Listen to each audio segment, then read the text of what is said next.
Fenomena boneka arwah atau spirit doll kini ramai diperbincangkan. Sejumlah selebritas diketahui memiliki boneka. Mereka merawatnya seperti bayi manusia, mengajak bermain dan jalan-jalan. Bahkan mereka mengabadikan lewat media sosial atau sejumlah acara. Asal-usul boneka arwah. Dilansir dari BBC, fenomena boneka arwah bermula dari Thailand pada tahun 2016. Orang-orang ramai mengadopsi boneka yang dinilai memiliki aura supranatural ini. Di Thailand, boneka arwah ini mempunyai sebutan Laktab. Secara harafi, artinya adalah malaikat anak. Mereka percaya bahwa anak ini membawa keberuntungan. Boneka ini dimanjakan oleh pemiliknya seolah-olah anaknya sendiri. Selain dimanjakan, biasanya setelah membeli boneka arwah ini, pemiliknya akan membawanya ke seorang biksu untuk dibacakan doa. Doa ini dimaksud untuk mendatangkan keberuntungan. Namun, ada juga yang menganggap doa ini untuk mengundang arwah masuk ke boneka. Uniknya, tren boneka arwah di Thailand ini justru ditanggapi positif oleh industri penerbangan. Di sana, boneka mendapatkan kursi, makanan ringan, dan minuman mereka sendiri. Kendati demikian, tren ini sempat mendapatkan protes dari otoritas penerbangan Thailand. Tren ini juga ditanggapi oleh restoran mewah di Thailand. Boneka arwah juga bisa mendapatkan tempat duduk dan makanannya sendiri. Boneka arwah sekarang bisa dibeli mulai dari harga 300 ribuan sampai puluhan juta tergantung jenis bonekanya. Menanggapi fenomena ini, beberapa pakar menjelaskan. Dari segi sosiolog dari Universitas Nasional, Sigit Rohardi, mengatakan bahwa fenomena ini merupakan cerminan masyarakat yang kesepian. Meskipun tinggal di kota yang hiruk-pikuk, masyarakat kota memelihara boneka dan memperlakukannya seperti manusia, mencerminkan masyarakat yang kesepian dalam keramaian. Gejala ini menunjukkan warga yang kian individualis. Peran media sosial menyumbang besar dalam pembentukan individualitas dan kesepian ini. Menurutnya, selama ini orang-orang sibuk di dunia maya, namun interaksi di dunia nyata justru kering. Hal ini ditambah dengan pembatasan fisik yang sukar dikontrol tetangga. Inilah yang mendorong warga kota akrab dengan binatang peliharaan, boneka, dan manikin yang dijadikan kekasih. Maraknya layanan dari rumah ke rumah atau kamar ke kamar seperti hantaran makanan oleh penyedia jasa transportasi online turut juga menyumbang kesepian manusia-manusia teknologi kehilangan kemanusiaannya. Kemudian berdasarkan psikolog Meiti Arianti menyatakan jika boneka dalam masyarakat kebanyakan dianggap hanya sebuah mainan terutama bagi anak perempuan. Namun ada juga yang mengartikan boneka sebagai simbol karena paling dekat dengan kehidupan manusia. Bermain boneka untuk anak-anak memiliki beragam manfaat seperti dapat mengajarkan anak-anak tanggung jawab, belajar memperlakukan boneka seperti miniatur kecilnya.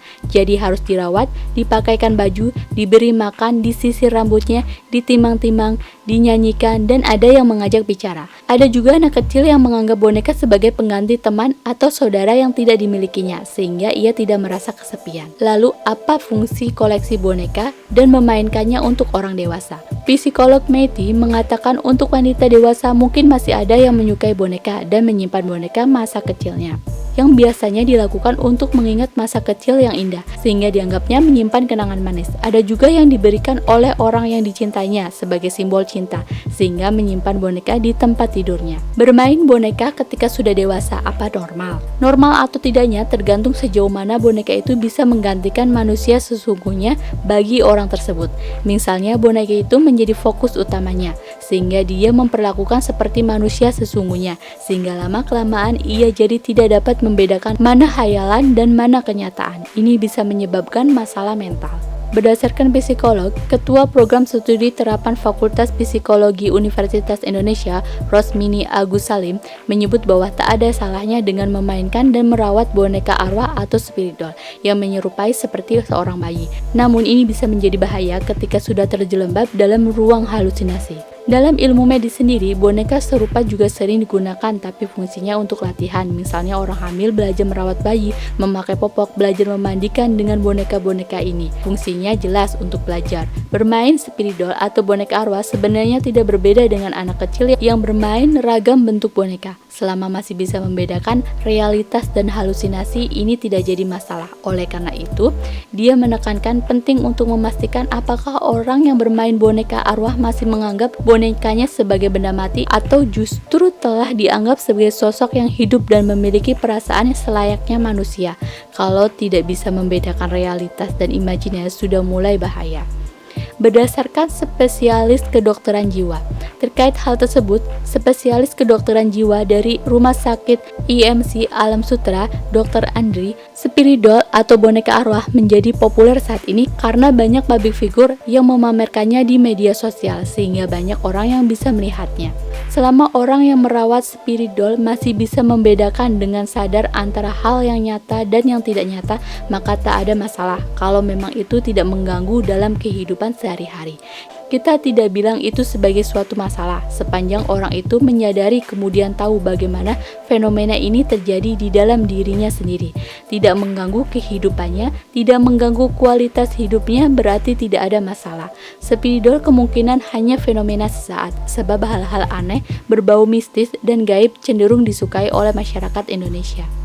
Pendapat Majelis Ulama Indonesia, adanya fenomena boneka arwah ini, Ulama Indonesia MUI, Kiai Haji Muhammad Khalil Nafis bicara soal boneka arwah ini. Dia menyebutkan tidak boleh memelihara makhluk halus.